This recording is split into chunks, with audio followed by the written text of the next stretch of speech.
Hey guys, welcome back to another video in the tanking series. Today we're doing a quick and dirty guide for the Brewmaster Monk in Shadowlands. Right off the bat, the first thing to know about Brewmaster Monks is that they just take damage. Sometimes it can feel like they take a lot of damage. So if you're someone who's looking for a more self-sufficient tank, this spec is probably not for you. Brewmasters definitely need a healer to babysit them. So, with that out of the way, let's get into how Brewmasters tank. Our main mitigation ability, and what makes us so powerful, is a passive mechanic called Stagger. This effectively takes a portion of incoming damage and turns it into a ticking damage over time effect that lasts for 10 seconds. Any further incoming damage will simply restart that 10-second dot. How much incoming damage you stagger is based on your agility and can be found in your character screen under your attributes. Now, with a damage over time effect constantly ticking down on us, you would think we would simply die from dot damage eventually, and that is why we need a healer to babysit us.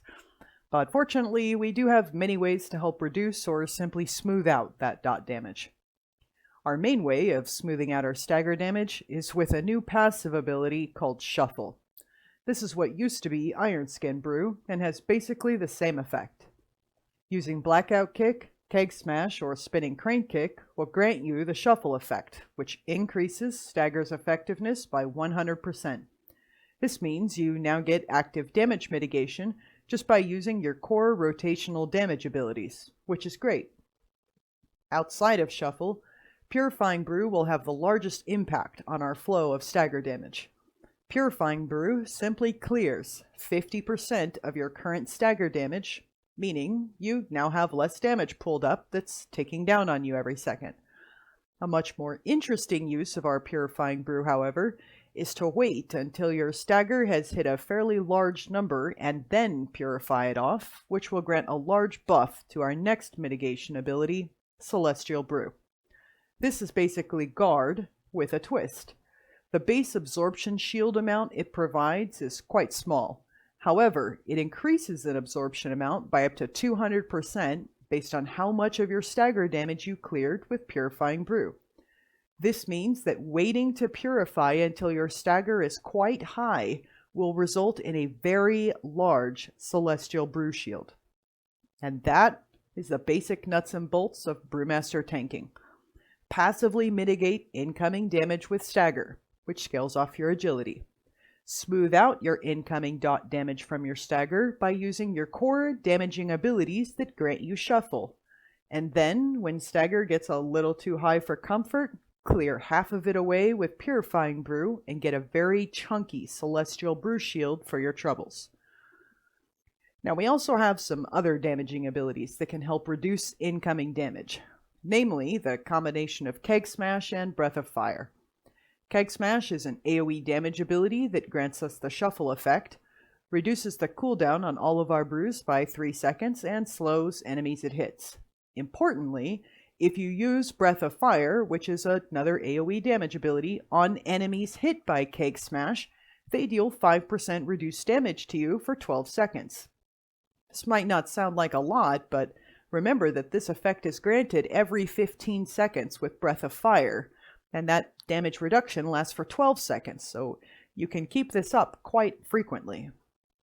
Tiger Palm is the only other baseline damage ability we haven't covered yet, and this is simply a basic melee attack which will reduce the cooldown on our brews by 1 second, although we can take a talent to give it some additional use. Moving on now to our cooldowns.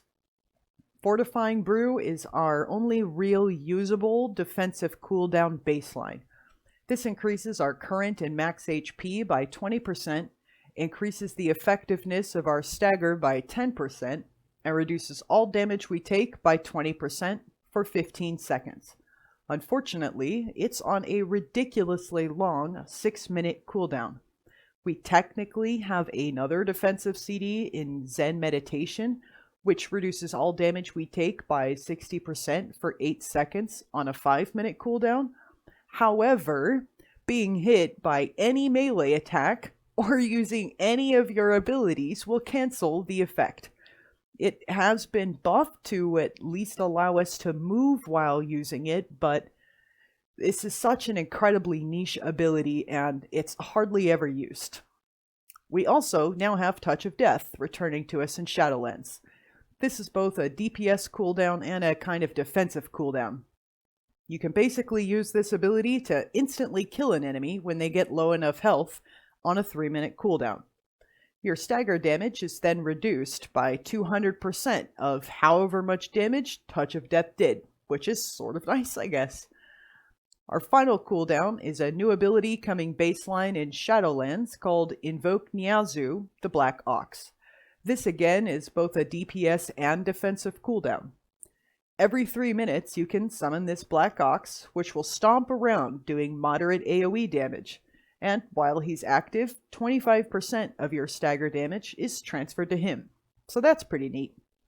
Outside of talents, the Brewmaster Monk doesn't have a ton of utility for Mythic Plus. You have decent mobility, and you'll get yet more mobility with Clash, which is new in Shadowlands. This is essentially a half-charge, half-death grip kind of ability that so far is quite buggy.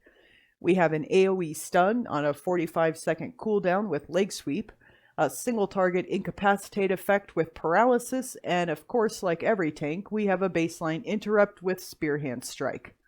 Transcendence and Transcendence Transfer might have some niche uses in raids, but this is mostly used in PvP by the other monk specs. So, with our baseline toolkit covered, let's hop into talents. If, like me, you are primarily interested in Mythic Plus, then really the only viable talent setup is something like this. Your first and second row options are fairly open to whichever you'd prefer. I take Eye of the Tiger because it's a passive damage and healing buff without costing a global. Chi Torpedo is universally great in all content, but again, feel free to take whatever. Light Brewing will be fairly important for Mythic Plus because you want your Celestial Brew off cooldown as much as possible. Ring of Peace will be the go-to option for most Mythic Plus dungeons, of course, since being able to displace mobs is incredibly powerful. Bob and Weave, again, I think, will be the preference since it increases your stagger dot from 10 seconds up to 13 seconds, making the incoming damage ticks slightly more manageable. Rushing Jade Wind is our only AoE damage ability that does any notable damage. While Spinning Crane Kick is now baseline, and that's great, it costs 25 energy and does fuck all damage.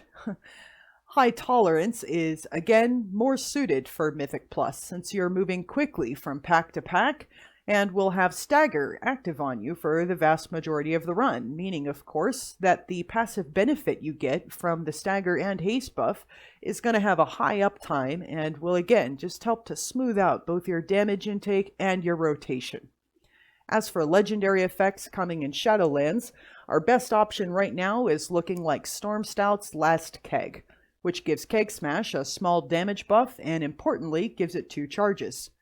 Since Keg Smash reduces the cooldown on our brews by 3 seconds, having 2 charges of this will mean more uptime on Celestial Brew. There is an argument to be made for Charring Passions, which allows you to refresh the duration of your Breath of Fire using either Blackout Kick or Spinning Crane Kick. And with that, we'll wrap up this guide for the Brewmaster Monk. I know a lot of players aren't super comfortable with the Brewmaster, so if you have any questions, feel free to leave them in the comments below. Drop me a like and a sub if you like my content, and as always, I'll see you guys in the next video. Bye!